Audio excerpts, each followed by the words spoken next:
Dinagsa ng libu-libong mga taga-Tiaong ang sumaksi sa makabulang pailaw kagabi na may temang May Nanaig ang pag-ibig ngayong Pasko na ginanap sa harapan ng kanilang munisipyo noong ika-6 ng Disyembre 2024. Pinangunahan ni Mayor Vincent Argemea kasama si Vice Mayor Dick Umali at ang buong Sangguniang Bayan members. Ganon din ang mga nakiisa ang grupo ng PWD, senior citizen, mga kapitan ng bawat barangay, mga kabataan at mga kababaihan.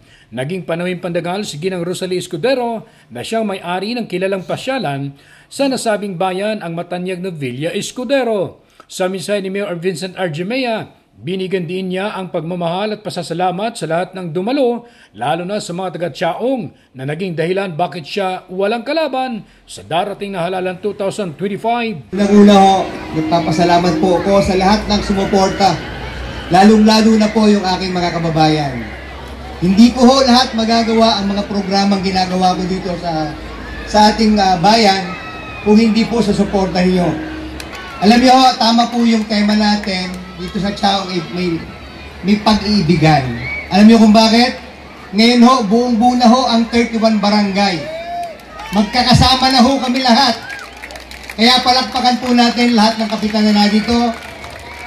Kagaya nga po ng sinasabi ko sa inyo, sana po sa ating sarili, unahin po natin ang mga taga-Tiaong.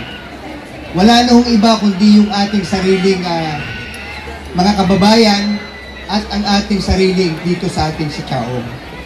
Dagdag pa ni Mayor Mea, mahal na mahal ko po kayo ngayong araw na ito. Walang uuwi sa inyo nang hindi nakangiti.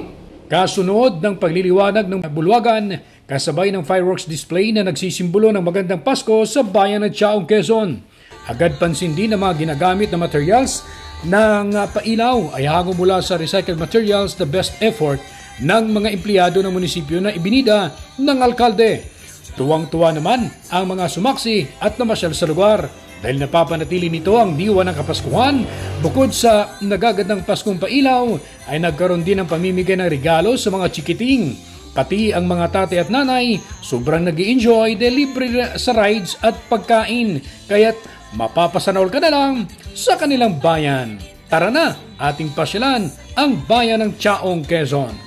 Ronda balita mula sa lalawigan ng Quezon. Ako si J.R. Narit, naghahatid ng mahalagang impormasyon at balitang totoo.